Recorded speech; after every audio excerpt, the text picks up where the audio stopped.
Hello, dear students. So, today we will proceed to our next topic, that is diabetes.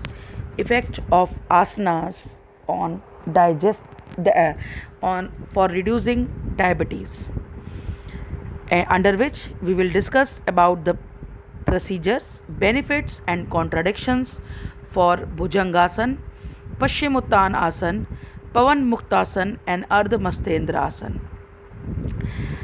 Before proceeding further, first we will discuss about what is diabetes. Diabetes is really a very dangerous condition. If diabetes is not controlled, it can lead to renal failure, loss of vision, amputation of limbs, and cardiovascular diseases. Diabetes is such a disorder that is causes sugar to build up in our body stream instead of being used by a cell in our bodies. In fact, our body uses a hormone called insulin to control the level of sugar in our blood. When our body does not produce sufficient amount of insulin, or when insulin does not work properly, diabetes occurs. There are two types of diabetes, type 1 and type 2. In type 1 diabetes, the pancreatic gland does not produce insulin. Hence, injection of insulin is required daily for its treatment. That means artificial insulin should be injected in persons who is having type 1 diabetes. In type 2 diabetes, the body does not produce sufficient amount of insulin hormone, or the hormone is produced sufficiently but it is not used properly by the body. There are frequent cases of type 2 diabetes, whereas the cases of type 1 diabetes are rare. The feeling of tiredness, urge to urinate frequently, numbness in hands and feet, blurred vision, excessive weight gain or weight loss, non-healing wounds, etc. are common symptoms of diabetes. People with obesity usually fall prey to diabetes. Diabetes can be prevented as well as cured if the following asanas are performing regularly, and these asanas are Bhujangasana, Paschimottanasana, Pavan Muktasan, Ardha Mastendra Asana, etc. So today we will discuss about four asanas. First is Ardha Mastendra Asana. So we will discuss about the procedure, then benefits, and then contradictions. Procedure: the left heel is kept under the right thigh and the right leg is crossed over the left thigh. After that, hold the right toe with left hand and turn your head and back to the right side. This is position. Move the trunk sideways, then perform the same asana in the revised position or reverse position. So these all are the procedure by which we can perform Ardha Mastendra Asana. Now we will discuss about the benefits.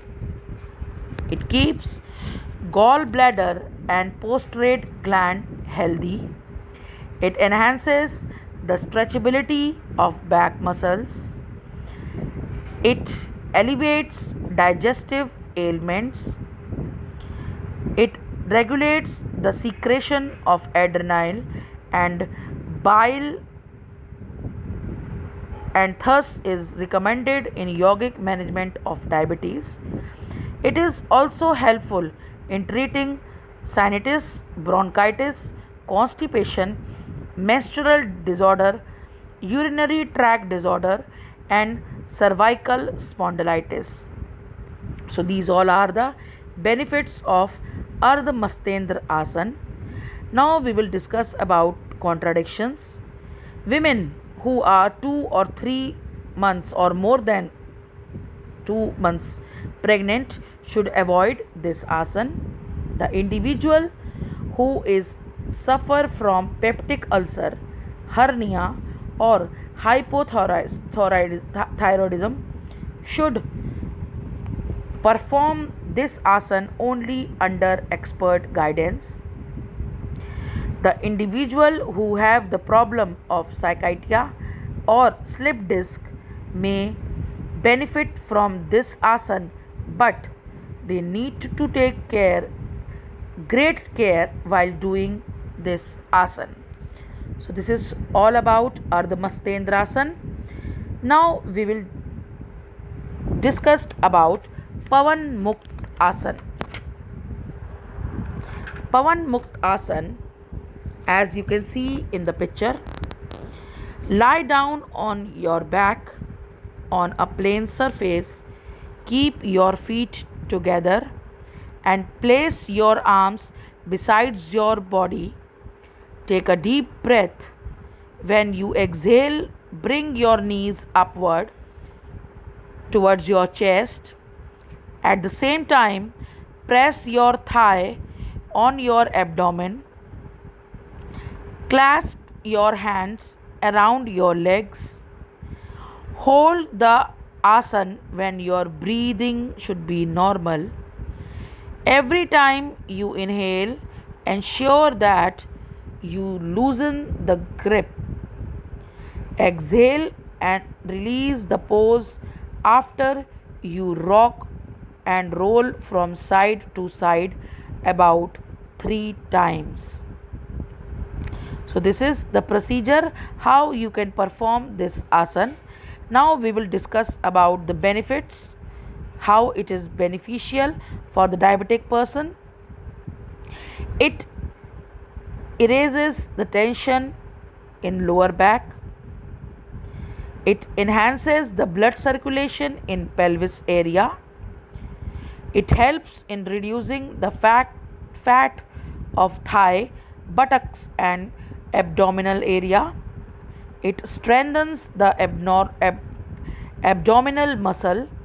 It also massages the intestines and organs of the digestive system.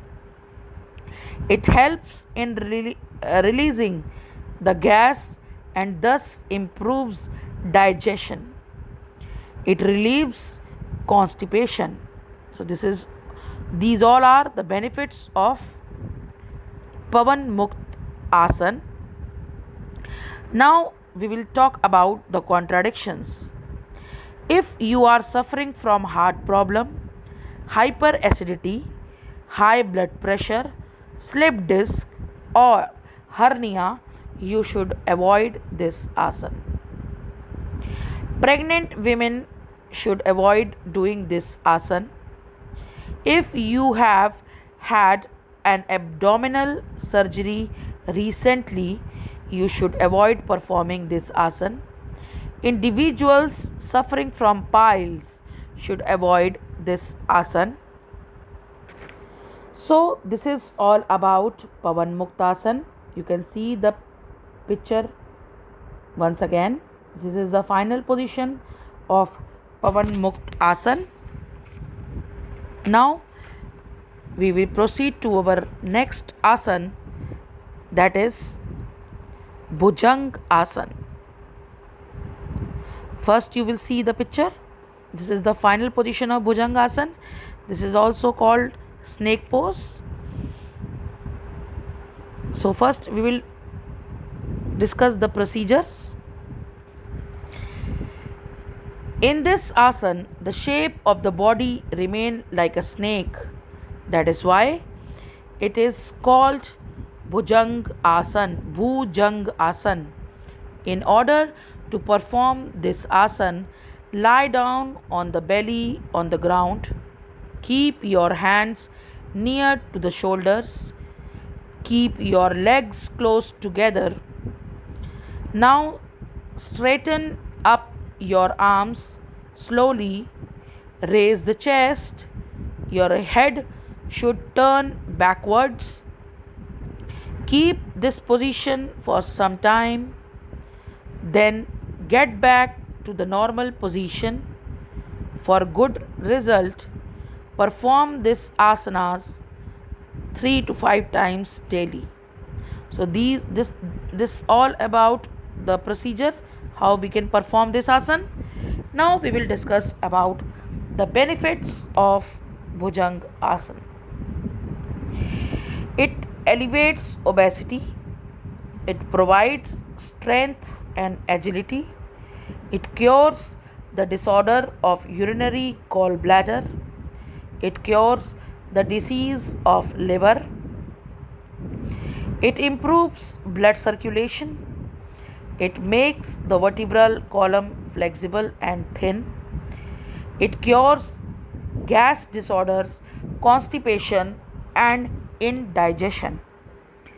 It strengthens the muscles of hands.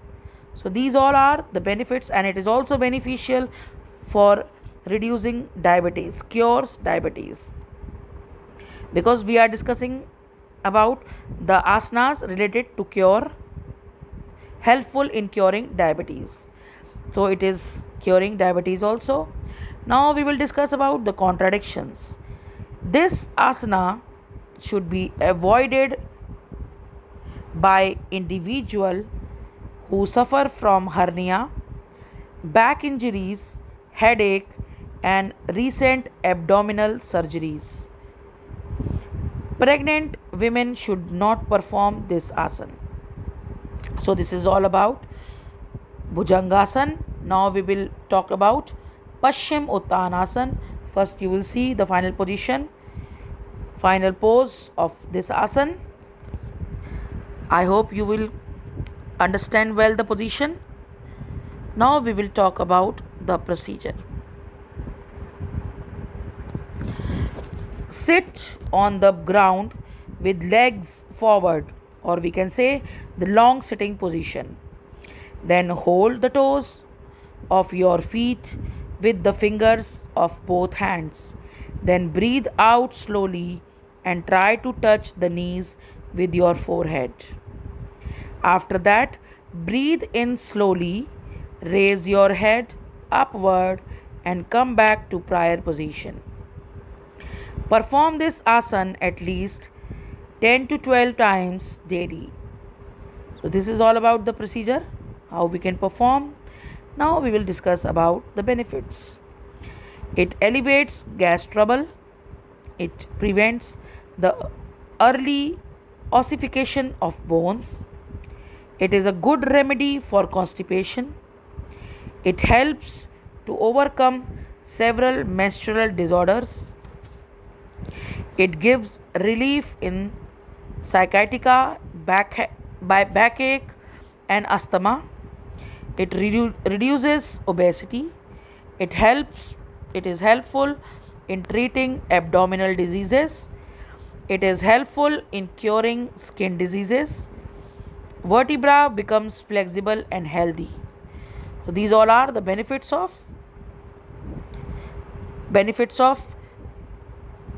Paschim Uttan Asana. Now we will discuss about the contradictions. If you are suffering from enlarged liver or spinal or acute appendicitis, you should never do this asana. Avoid doing this asana if you are suffer from any respiratory diseases. If you have any back or spinal problem, make sure that you perform this asana only under expert guidance. So these all are the contradictions. And we have discussed about the four asana which are helpful in reducing diabetes, and these are Bhujangasan, Paschimottan Asan, Pavan Muktasan, and Ardha Mastendra Asan. So uh, keep in mind one thing, all of you, when you are performing any asana, don't give jerk to your body, don't do asana forcefully, do as much as you can, maintain the final position for some seconds, then slowly and gradually you can see your flexibility will increase, and you can, after some time, you will perform the final position or the complete asan. You can always perform asan patiently, calmly, with rhythm. Don't give in hurry, don't pressurize your body to perform any asan. Have some patience, wait for some time, slowly and gradually your flexibility will increase, and you are able to perform any asan with ease and with perfection. So this is the main mantra of asanas, performing asanas. So this is all about uh, curing diabetes through asanas, and we have discussed today procedures, benefits, and their contradictions. So this is all about. I hope you will well understand with this video. Thank you and have a nice day.